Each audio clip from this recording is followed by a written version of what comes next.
Before I open the doors to my life and invite you into a story that still tightens my chest, I ask for a small favor. Please subscribe to the channel, tap the like button, and leave a comment telling me where you're listening from.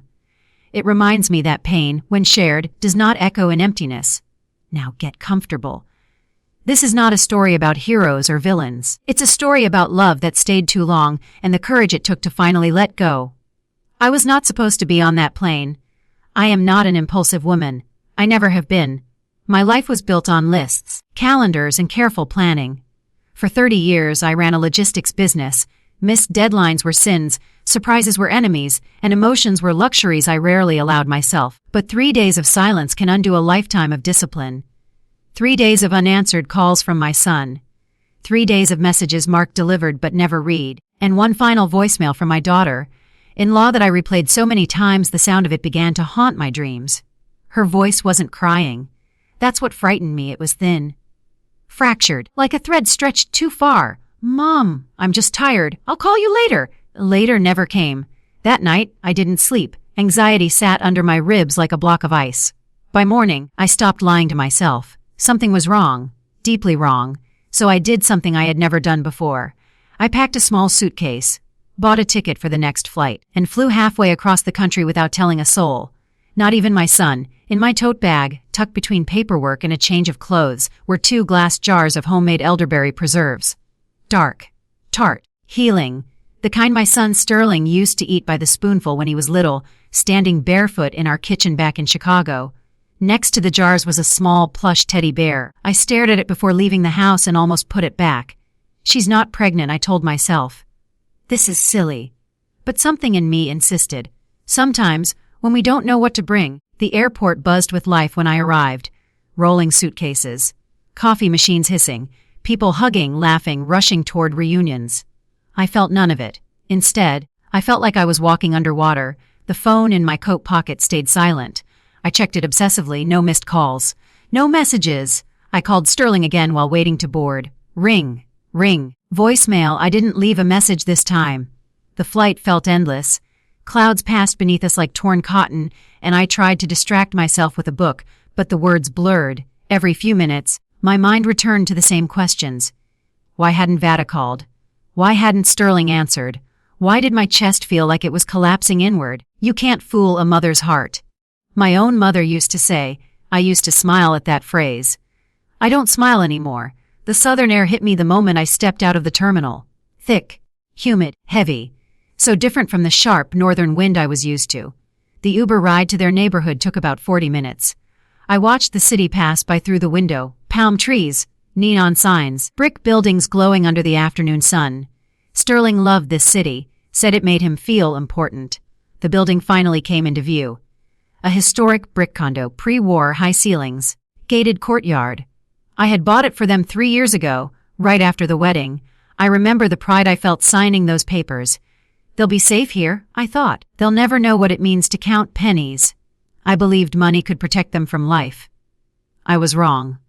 The elevator ride to the 3rd floor felt unnaturally long. When I stepped out into the hallway, my heart skipped.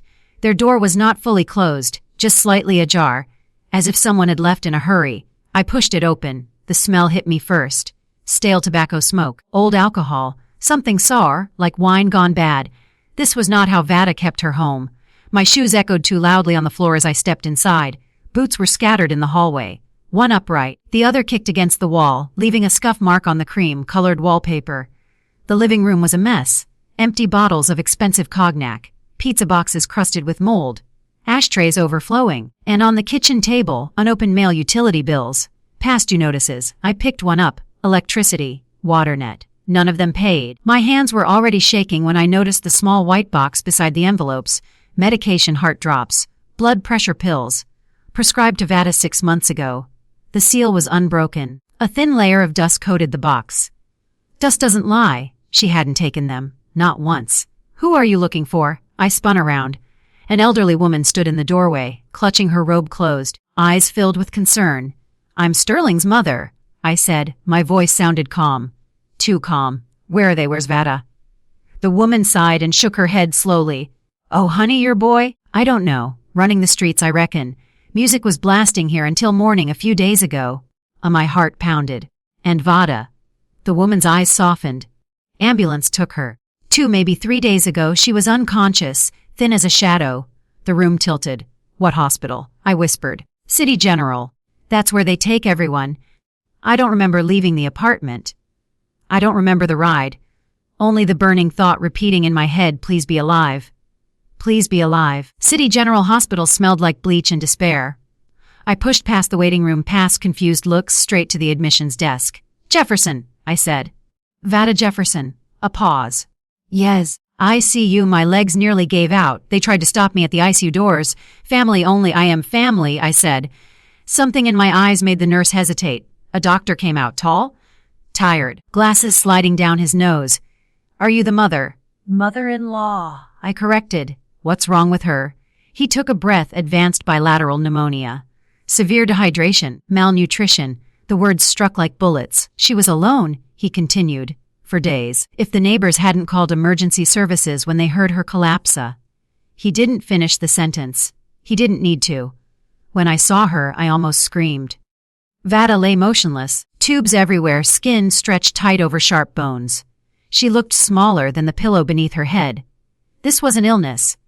This was abandonment. I reached for the railing to steady myself. Can she hear? I asked. Sometimes, the doctor said gently. I took her hand. It was hot. Dry. You're not alone, I whispered. I'm here. I stumbled out of the ICU, lungs burning. Outside, the city glowed with evening lights. Cars rushed past. Life continued. And then, I saw him. A midnight blue SUV screeched around the corner. Music blasting. Windows down. Sterling behind the wheel. Laughing. 2 young women leaned out the windows, shrieking with delight. The car I had bought him. The car meant for family. He didn't even glance at the hospital. He roared past and disappeared into the city night. My phone buzzed. A message from Sterling. Hey ma. At the hospital with Vada. It's serious. Haven't left her side. Pray for us. I stared at the screen.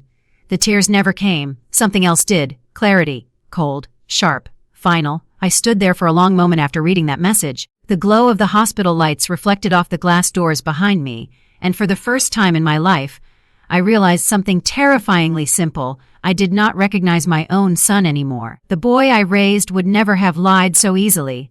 The man I was looking at through that speeding car window had perfected deception. I didn't scream his name. I didn't chase the car. I didn't call him back. Instead, I did what 30 years of business and a lifetime of quiet endurance had trained me to do. I acted. I walked back inside City General with steady steps. My heart was racing, but my mind had gone eerily calm. The kind of calm that comes when grief finishes arguing with hope and finally gives way to truth. At the nurse's station, I asked for a private room. I need to make a call, I said. They led me to a small consultation office, beige walls, a single chair, a desk scarred with years of paperwork and bad news. I closed the door behind me. Then I dialed the police. Yes, I said clearly when the dispatcher answered. I'd like to report a stolen vehicle. She asked for the details. Make, model, color, midnight blue, luxury SUV, owner's name. Mine, I said. There was a pause. And who took the vehicle? My son. Another pause. Does he have permission to use it? No, I replied. I never did. That wasn't anger speaking. That was fact. The car was registered in my name, paid in full by my accounts, insured under my policy. I had given him keys, not ownership. The dispatcher thanked me and assured me an officer would follow up. When I hung up, my hands finally began to shake. But I didn't regret it. Not for a second.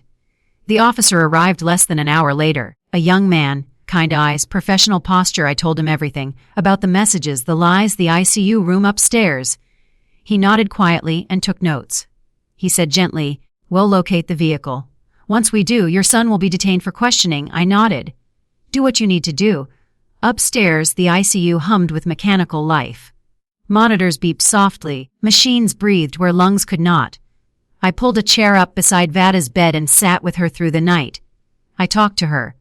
About the weather back home. About silly things Sterling used to do as a child. About nothing and everything. Her face didn't move, but I held her hand anyway. At around 3 a.m., a nurse checked her vitals and leaned close to me. "She's strong," she whispered. "Stronger than she looks." I swallowed hard. "She shouldn't have had to be," I replied. Morning came slowly. The sun crept through the narrow ICU window like it was afraid to interrupt. Around 9 a.m., My phone rang. Unknown number. I answered. "We have your vehicle," the voice said. "Your son is in custody." I closed my eyes. "Thank you," I said. That was all. Sterling called me from jail an hour later. The sound of his voice startled me. Panicked. High-pitched. Childlike. "Mom." "What did you do?" he demanded. "I reported my stolen car." I replied calmly. "You had no right. I had every right." Silence crackled on the line. "You put me in jail," he shouted. "No," I corrected him. "You put yourself there?" He laughed bitterly. "You always do this. Control everything. Punish me when I don't live how you want." I thought of Vada upstairs, the feeding tube, the bruises along her arms, the unopened medication. "This isn't about control," I said quietly. "It's about consequences." That afternoon I returned to the apartment. This time, I wasn't a frightened mother. I was an investigator. I opened drawers, checked closets, looked behind doors. Vada was meticulous, organized, thoughtful, which meant the chaos I saw before was not her doing. In the bedroom, I found something that made my breath catch: a notebook. Plain black cover, tucked behind folded sweaters.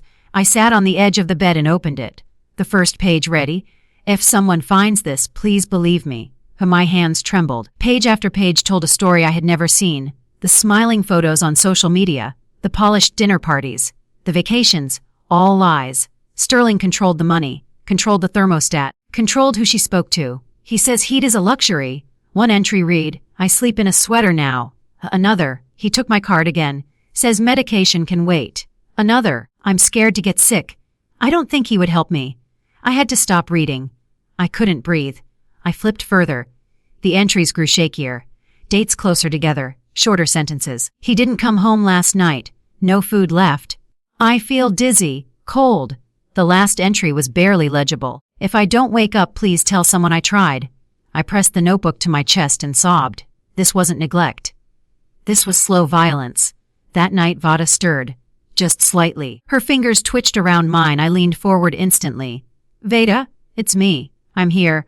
Her eyes fluttered open for a second. Fear flashed across her face. "Is he here?" she whispered. "No," I said firmly. "He's not." Her shoulders relaxed just a little. "He turned off the heat," she murmured. I was so cold. My heart shattered into pieces I knew would never fit back together. "I won't let him near you," I promised. And this time, I meant it with my whole soul. The next morning, called my lawyer. Then a third. By sunset, paperwork was in motion. Emergency power of attorney, protective orders, financial audits. I sold the car. Every dollar went into a medical trust for Vada. Then I did something that felt both terrifying and right. I rewrote my will. Sterling was removed. Completely. No appeals, no conditions. No one day if he changes. Some doors close forever, and they should. When Sterling was released on bail, he came straight to the hospital.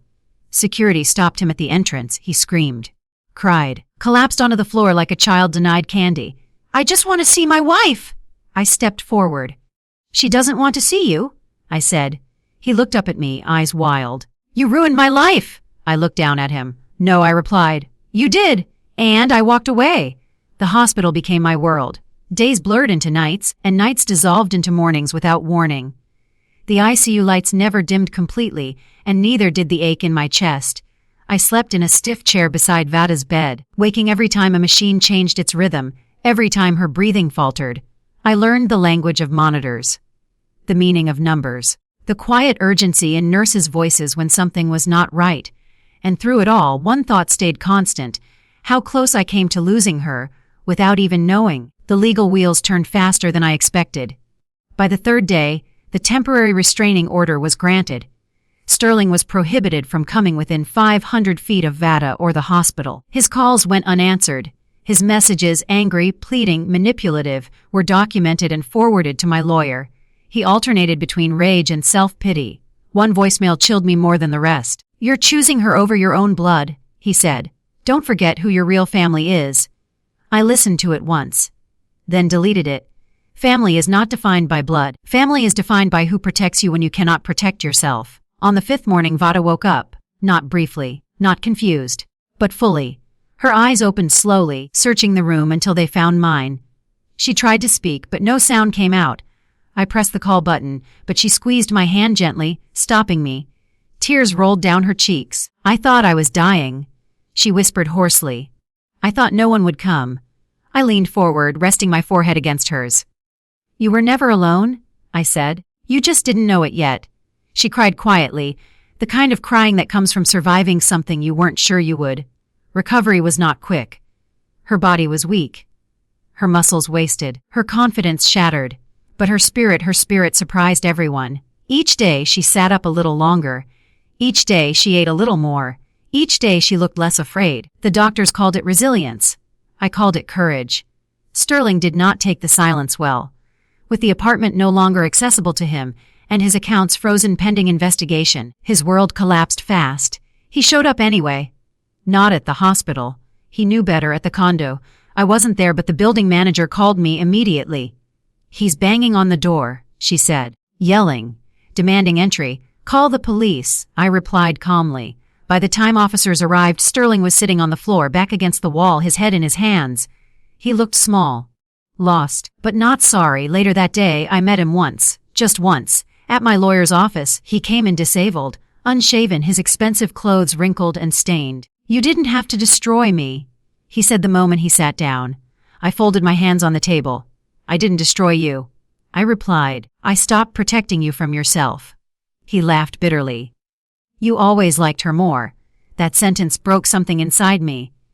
"I loved you enough to believe you," I said quietly. "That was my mistake." He opened his mouth to argue, then closed it again. For the first time, he had no defense. The eviction notice was served the following morning. Sterling had 48 hours to remove his belongings. What little he still owned. He called me again that night, begging, "I'll change. I swear. Just help me this once."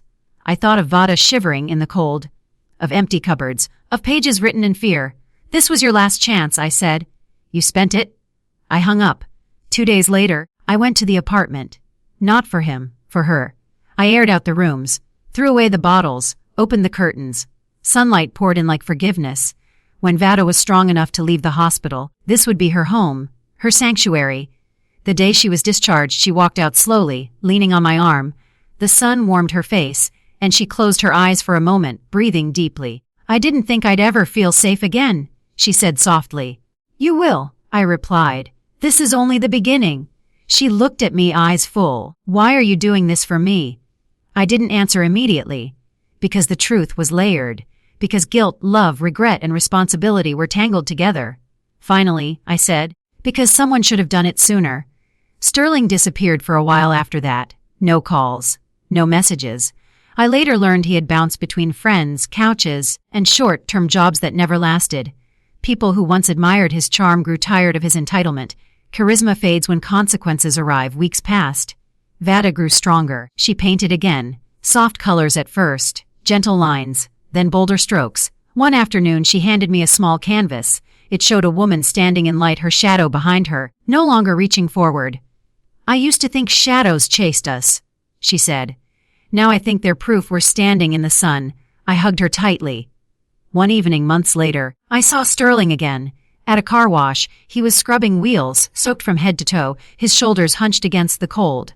Our eyes met. He didn't smile. He didn't apologize. He walked toward me slowly. "Can you help me?" he asked. I looked at the man he had become. Then I looked at the woman waiting for me across the street, stronger, smiling, free. "I already did," I said, and I walked away. Healing is not loud. It doesn't announce itself with celebrations or grand moments. Healing is quiet. It arrives slowly, often disguised as ordinary days where pain no longer controls every breath.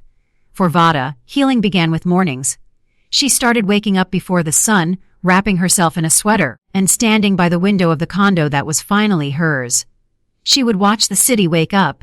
Delivery trucks humming, birds gathering on wires, neighbors stepping out with coffee cups in their hands. For the first time in a long while, she wasn't afraid of the day.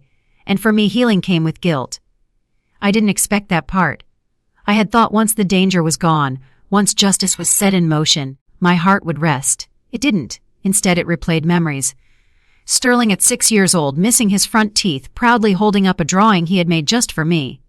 Sterling at 16, sulking because I wouldn't buy him a car, insisting the world owed him one.